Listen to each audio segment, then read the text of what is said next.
नमस्कार, मी वृषाली पाटील बातमीपत्रात आपलं स्वागत करते आणि या बातमीपत्राच्या सुरुवातीलाच आपण पाहणार आहोत मराठा आरक्षणासंदर्भातील टॉप 9 न्यूज। मराठा आरक्षणाप्रकरणी आज सुप्रीम कोर्टात सुनावणी होणार आहे। सुप्रीम कोर्टाने मराठा आरक्षणाला स्थगिती दिल्यानंतर पहिल्यांदा सुनावणी होते आणि राज्यात मराठा आरक्षणाला स्थगिती मिळाल्यानंतर असणारी नाराजी तसंच आरोप प्रत्यारोप होत असताना होणाऱ्या या सुनावणीकडे सर्वांचंच लक्ष लागले आणि महत्त्वाची बाब म्हणजे मराठा आरक्षणाला स्थगिती देणाऱ्या खंडपीठासमोरच ही सुनावणी होणार असल्याने आश्चर्य व्यक्त होत असून नाराजीही दर्शवण्यात आली आहे। तर व्यापक जनहितासाठी मराठा आरक्षणावरील स्थगिती उठवा अशी मागणी राज्य सरकार आणि मराठा मोर्चाचे समन्वयक विनोद पाटील यांच्याकडून करण्यात आली। सुप्रीम कोर्टाने स्थगिती दिल्यानंतरच राज्य सरकार आणि विनोद पाटील यांनी आव्हान देणारी याचिका दाखल केली होती। मराठा आरक्षणाला स्थगिती दिलेल्या न्यायमूर्ती नागेश्वर राव यांच्या अध्यक्षतेखालील खंडपीठाऐवजी संवैधानिक खंडपीठाचं गठन करून तिथे मराठा आरक्षणावर सुनावणी झाली पाहिजे अशी आमची भूमिका असल्याचं अशोक चव्हाणांनी म्हटलंय। न्यायमूर्ती नागेश्वर राव यांच्या अध्यक्षतेखालील 3 न्यायमूर्तींच्या खंडपीठाने मराठा आरक्षणाला अंतरिम स्थगिती देताना हे प्रकरण 5 न्यायमूर्तींच्या खंडपीठाकडे सोपवलं होतं। मराठा आरक्षणावरील स्थगिती उठवण्याच्या याचिकेवर आजच्या सुनावणीवेळी राज्य सरकार युक्तिवाद करणार नाही अशी भूमिका उपसमिती अध्यक्ष अशोक चव्हाण यांनी स्पष्ट केलेलं आहे। मराठा आरक्षणावरील स्थगिती उठवण्यासंदर्भात सर्वोच्च न्यायालयात ऑनलाईन सुनावणी होणार आहे आणि या सुनावणीला खासदार संभाजीराजेंसह विनायक मेटे आणि मराठा नेते उपस्थित राहतील।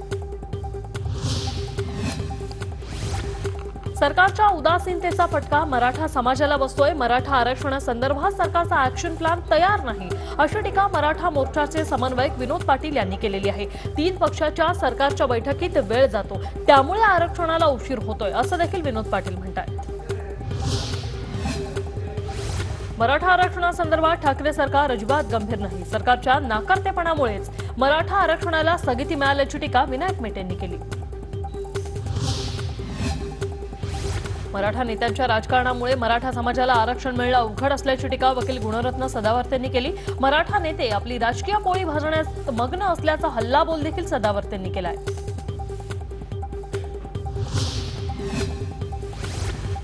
आता पाहूया टॉप 9 मोठ्या बातम्या। नांदेडमध्ये दसऱ्या निमित्ताने काढलेल्या पारंपरिक हल्लाबोल मिरवणुकीत प्रचंड अशी गर्दी झाली होती आणि आता याच प्रकरणी गुरुद्वारा बोर्डाच्या सदस्यांवर गुन्हा दाखल करण्यात आलाय। नांदेडच्या वजीराबाद पोलीस ठाण्यात हा गुन्हा दाखल झालेला आहे। विरोधी पक्षनेते देवेंद्र फडणवीसांवर प्लाझ्मा थेरपी सुरू असून त्यांना रेमडेसिवीरचाही पहिला डोस देण्यात आलेला आहे। ऑक्सिजन लेवल कमी झाल्यानं हा डोस देण्यात आलेला आहे आणि सध्या फडणवीसांच्या प्रकृतीत सुधारणा होते। राज्य सरकारने कोरोना चाचणी दरात चौथ्यांदा कपात करून सर्वसामान्यांना दिलासा देण्याचा निर्णय घेतलेला आहे। त्यानुसार आता फक्त 980 रुपयात खासगी प्रयोगशाळेत कोरोनाची चाचणी करता येणार आहे आणि याबाबतची माहिती आरोग्य मंत्री राजेश टोपे यांनी दिली। त्यामुळे आता नव्याने निश्चित केलेल्या दरानुसार चाचण्यांसाठी 980, 1400 आणि 1800 रुपये असा कमाल दर आकारण्यास खासगी प्रयोगशाळांना बंधनकारक असणार आहे। राज्यात कोरोना चाचण्यांच्या दरात चौथ्यांदा घट करण्यात आली तर रुग्णांच्या घरी जाऊन सॅम्पल घेऊन तपासणी करण्यासाठी 1800 रुपये असा कमाल दर निश्चित करण्यात आलाय। कोरोना संकटामुळे बंद झालेली मुंबईची लोकल सेवा हळूहळू सुरू करण्यात येते। खासगी सुरक्षा रक्षकांनंतर आता वकिलांसाठी ही सेवा सुरू झालेली आहे। राज्य सरकारच्या विनंतीवरून वकील आणि त्यांच्याकडील नोंदणीकृत क्लार्क यांना यापुढील महिन्याच्या 23 तारखेच्या मध्यरात्रीपर्यंत लोकलचा प्रवास करता येणार आहे। तर 1 डिसेंबर पासून सर्व कोर्ट नियमित सुरू करण्याचा विचार राज्यातील सर्व जिल्हा न्यायालयातील न्यायाधीशांच्या झूम मीटिंगमध्ये करण्यात आलेला आहे। कोरोनाच्या पार्श्वभूमीवर बंद करण्यात आलेली देशातील विद्यापीठं येत्या 2 नोव्हेंबरपासून सुरू होणार आहेत। यासाठी यूजीसी लवकरच गाईडलाईन जारी करेल। स्थानिक परिस्थितीनुसार ऑनलाईन किंवा ऑफलाईन पद्धतीने शिक्षण सुरू राहणार आहे। विद्यापीठात येणाऱ्या प्रत्येक शिक्षकाचं, विद्यार्थ्याचं आणि कर्मचाऱ्याचं थर्मल स्क्रीनिंग होणार आहे। राज्यातील कृषी विद्यापीठांनी केलेल्या संशोधनाचा प्रसार करण्यापूर्वी त्यांना मान्यता देण्यासाठी संयुक्त कृषी संशोधन आणि विकास समितीचे आयोजन करण्यात येतं। यंदाही जॉइंट एग्रोस्कोचे आयोजन अकोल्यातील डॉ. पंजाबराव देशमुख कृषी विद्यापीठात करण्यात आलं आणि याचं उद्घाटन मुख्यमंत्री उद्धव ठाकरे यांच्या हस्ते आज होईल।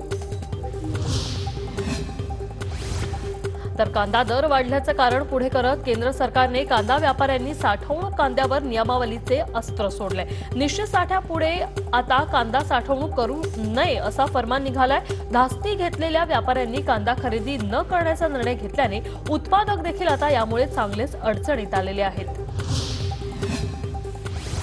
गेल्या 4 महिन्यांपासून अधिक काळ राज्यात धुवाधार वर्षा करणाऱ्या मान्सूनने राज्यातून माघार घेण्यास सुरुवात केली। संपूर्ण विदर्भासह मराठवाडा, उत्तर महाराष्ट्र आणि कोकणाच्या काही भागातून मान्सून माघारी परतल्याचं हवामान विभागाने जारी केलेलं आहे। आता पाहूया राजकीय क्षेत्रातील टॉप 9 न्यूज। उद्धव ठाकरे म्हणजे दिशाभूल करणारे, थापा मारणारे मुख्यमंत्री आहेत। मराठ्यांना आरक्षण हा माणूस देऊ शकणार नाही, कारण मराठ्यांचा द्वेष करणारा हा माणूस आहे, असा आरोप नारायण राणेंनी केलेला आहे। तसंच पुन्हा वाटेला जाल तर 39 वर्षात पाहिलेलं सगळं बाहेर काढेन, असा इशाराही राणेंनी दिलेला आहे। नारायण राणे यांची मेडिकल तपासणी करण्याची गरज आहे, असा खोचक टोला दादा भुसेंनी लगावला। नारायण राणे यांचा इतिहास आणि भूगोल सगळ्यांनाच माहिती आहे। भाजपचे खासदार नारायण राणे यांचं पत्रकार परिषदेतले हावभाव, बोलणं हे बघता त्यांची वैद्यकीय तपासणी आवश्यक आहे, असे दादा भुसे म्हणतात। पावसाळा संपला तरी बेडकांची डराव संपली नाही, अशा शब्दात शिवसेना खासदार विनायक राऊत यांनी नारायण राणेंवर टीकास्त्र सोडलं। येत्या काळात जनता राणेंना त्यांची जागा दाखवून देईल, असंही विनायक राऊत म्हणाले। काँग्रेस, राष्ट्रवादी काँग्रेस आणि शिवसेना हे तीनही पक्ष आपली विचारधारा सोडून सरकारमध्ये सामील नाही झालेत, असं राष्ट्रवादीचे काँग्रेसचे खरं तर राष्ट्रीय प्रवक्ते आणि अल्पसंख्याक मंत्री नवाब मलिक हे म्हणतात। त्यांनी मुख्यमंत्री आणि शिवसेना पक्षप्रमुख उद्धव ठाकरे यांच्या दसरा मेळाव्यातील भाषणाचं समर्थनही केलं। खुर्चीसाठी हिंदुत्वाला आपल्या सोयीनुसार चालवणाऱ्यांनी आम्हाला हिंदुत्व शिकवू नये, असा पलटवार भाजप प्रदेशाध्यक्ष चंद्रकांत पाटलांनी केला। तसंच बाळासाहेबांच्या नावाने अजून किती दिवस पोळ्या भाजणार आहात, असा बोचरा सवालही पाटलांनी मुख्यमंत्री उद्धव ठाकरेंना विचारलाय। राष्ट्रवादीचे सर्वेसर्वा शरद पवारांच्या सूचनेनुसार अन्न आणि नागरी पुरवठा मंत्री छगन भुजबळ आज सकाळी 11 ते 1 या वेळेत राष्ट्रवादी काँग्रेसच्या प्रदेश कार्यालयात जनता दरबार घेणार आहेत आणि यावेळी ते कार्यकर्ते आणि जनतेच्या समस्या जाणून घेतील। आज धनंजय मुंडे यांच्या उपस्थितीत ऊसतोड कामगारांची बैठक होणार आहे। वसंतदादा शुगर इन्स्टिट्यूटमध्ये ही बैठक पार पडणार आहे आणि या बैठकीत नेमका काय निर्णय होणार याकडे ऊसतोड मजुरांचं लक्ष लागलंय। राष्ट्रवादी काँग्रेसचे आमदार रोहित पवार यांच्या एका कृतीने राजकीय सुसंस्कृतपणा महाराष्ट्राच्या मातीत कायम असल्याचं पुन्हा एकदा दिसून आलंय। एरवी भाजपवर टीका करणाऱ्या रोहित पवार यांनी विरोधी पक्षनेते देवेंद्र फडणवीस यांच्यावर वैयक्तिक टीका करणाऱ्या एका ट्रोलला चांगली समज दिलेली आहे। आता पाहूया मुंबई आणि पुण्यातील टॉप 9 न्यूज। सर्वच महिलांना लोकल प्रवासाची परवानगी दिल्यानंतर महिला विशेष लोकल फेऱ्यांची संख्या वाढवण्याच्या दृष्टीने पश्चिम रेल्वेने नियोजन सुरू केलेलं आहे। सध्या महिला विशेष 6 लोकल धावतात आणि त्यात आणखी 4 महिला विशेष लोकल फेऱ्यांची भर पडणार आहे। मुंबई, नवी मुंबईसह ठाणे क्षेत्रात वीज पुरवठा खंडित होण्याची घटना 12 ऑक्टोबरला घडली होती आणि त्यावेळी मुंबईची आयलँडिंग यंत्रणा का कार्यान्वित होऊ शकली नाही, तुमचे वीज निर्मिती संच का बंद पडले, असे सवाल करत ऊर्जा मंत्री डॉक्टर नितीन राऊत यांनी टाटा पॉवरच्या अधिकाऱ्यांची कानउघडणी केली। मुंबईत गणेशोत्सव पाहून कोरोनाचा आकडा हा 2000 पार गेला होता। आता काल हा आकडा 804 झालाय, त्यामुळे मुंबईत रुग्ण दुप्पट होण्याचा कालावधी आता 132 दिवसांवर गेलाय, तर 24 विभागांपैकी 23 विभागात हा कालावधी 100 दिवसांवर आहे।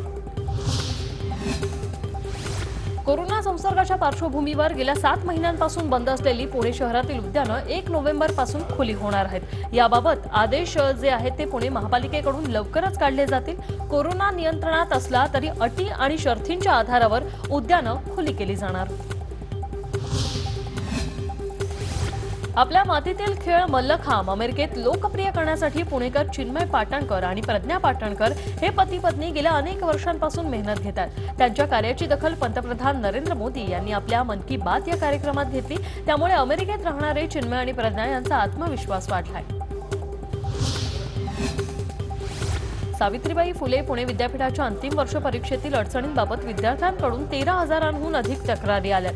विद्यार्थ्यांनी नोंदवलेल्या अडचणी दूर करण्याचं काम विद्यापीठाकडून सुरू आहे। परीक्षेदरम्यान लॉग इन न होणं, प्रश्न न दिसणं, आकृत्या न दिसणं अशा अडचणी येत होत्या। पुण्यात मनपा हद्दीतील खासगी शाळांना पालिकेच्या शिक्षण अधिकाऱ्यांनी नोटीस पाठवली। फी न भरल्या कारणाने शाळांनी शिक्षण बंद ठेवलं आणि त्यामुळे या नोटीस पाठवण्यात आल्या। मात्र यावर शाळांकडून अद्याप तरी कोणतं उत्तर आलं नाही। 11वीची प्रवेश प्रक्रिया सुरू करण्यासाठी अखिल भारतीय विद्यार्थी परिषदेने आंदोलन केलं। 11वीच्या सर्व प्रवेश प्रक्रिया पूर्णपणे थांबल्याने अखिल भारतीय विद्यार्थी परिषदेचे कार्यकर्ते आक्रमक झाल्याचं दिसलं आणि ही प्रक्रिया थांबवल्याने विद्यार्थ्यांचे शैक्षणिक नुकसान होत असल्याचं मत आंदोलकांनी व्यक्त केलंय। आता पाहूया मेट्रो सिटीज मधील टॉप 9 न्यूज। ऑक्टोबर पासून नागपूरकरांची आपली बस सुरू होणार आहे। अगदी काही दिवसात शहर बस सेवा सुरू होण्यासंदर्भात बैठकीत निर्णयही घेण्यात आलेला आहे। एसटीची बस सेवा आता ग्रामीण भागातही सुरू झाल्याने सर्वसामान्यांना दिलासा मिळाला। सणासुदीच्या दिवसात एसटी सेवा सुरू झाल्याने रहदारीची सोय झालेली आहे। नाशिक शहरात दिवाळीत 1 ते 20 नोव्हेंबर दरम्यान नो मास्क नो एंट्री मोहीम राबवण्यात येणार आहे। नियमांचं उल्लंघन करणाऱ्यांवर पोलीस आणि महापालिका प्रशासन संयुक्तपणे कारवाई करणार आहे। नागपूर विद्यापीठात ऑनलाईन परीक्षांचा गोंधळ सुरू आहे। सोमवारी झालेल्या परीक्षेत एमएच्या विद्यार्थ्यांनी दुपारी 1:30 वाजता परीक्षा ॲपवर लॉग इन केल्यावर आता कोणताही पेपर नाही असा संदेश आल्यानं विद्यार्थ्यांमध्ये प्रचंड गोंधळ निर्माण झालाय। थकीत वेतनामुळे बुटीबोरीतील स्वच्छता कर्मचारी आक्रमक झाले असून 125 घनकचरा कर्मचाऱ्यांना 4 महिन्यांपासून पगार मिळाला नाही। नव्यानं स्थापन झालेल्या बुटीबोरी नगर परिषदेच्या तिजोरीत निधी नसल्याने 4 महिन्यांचे पगार रखडलेले आहेत। 7व्या वेतन आयोगासाठी मनपा कर्मचारी आक्रमक झाले असून कोविडमुळे मृत्यू पावलेल्यांच्या वारसांना भरपाई देण्याची मागणी करण्यात येते। यासाठी नागपूर मनपा कर्मचारी 28 ऑक्टोबरला सामूहिक रजा घेऊन होम क्वारंटाईन होणार आहेत। अहमदनगर जिल्ह्यातील कायदा सुव्यवस्थेविषयी नाशिक परिक्षेत्राचे विशेष पोलीस महानिरीक्षक डॉक्टर प्रदीप दिघावकर यांनी आढावा घेतला। गुन्हेगारीची आकडेमोड पाहता विविध प्रकारच्या गुन्ह्याचं प्रमाण वाढलंय आणि या पार्श्वभूमीवर एकट्या गुन्हेगाराला तडीपार करण्याचे अधिकार जिल्हा पोलीस अधीक्षकांना देण्यात आलेले आहेत। आता पाहूया शहरी भागातील टॉप 9 न्यूज। नवी मुंबईच्या एपीएमसी मार्केटमध्ये कांदा बटाट्याच्या दरात घसरण झाली। मार्केटमध्ये कांदा बटाट्याला उठाव नसल्याने दरात घसरण झालेली आहे। सोमवारी मार्केटमध्ये 120 गाड्यांची आवक झाली। कल्याण डोंबिवली महापालिकेत असलेल्या 9 गावातील मालमत्ता धारकांना आकारण्यात येणारा कर कमी करण्यात येणार आहे आणि त्याविषयी आजच खासदार डॉक्टर श्रीकांत शिंदे यांनी महापालिका आयुक्त डॉक्टर विजय सूर्यवंशी यांच्याशी चर्चा केली। लवकरच हा प्रस्ताव महासभेत सादर करून मंजूर केला जाणार आहे। भंडारा जिल्ह्याच्या लाखनी शहरातील सिंधी लाईन परिसरात अंबिका फटाका सेंटरला भीषण आग लागली। मध्यरात्री लागलेल्या या आगीत बाजूची दुकानंही जळून खाक झालीत। अग्निशमन दलाला आग विझवण्यात यश आलेलं आहे। अर्ज मागवून सोडत काढण्याच्या पारंपरिक धोरणाला बगल देत प्रथम येणाऱ्यास प्राधान्य या तत्वावर प्रस्तावित घरांची विक्री करण्याची योजना सिडकोनं आखलेली आहे। हे सुधारित धोरण नवीन वर्षापासून अंमलात आणले जाणार आहे। नवरात्रोत्सव काळात कर्वे निवासिनी अंबाबाई मंदिरात भक्तांकडून कोट्यावधींचं दान दिलं जाईल। मात्र यंदा कोरोनाच्या संकटामुळे मंदिरं बंद असल्यानं यात मोठी घट झाली। तब्बल 87 लाखांच्या वर भाविकांनी अंबाबाईचं ऑनलाईन दर्शन घेतलंय।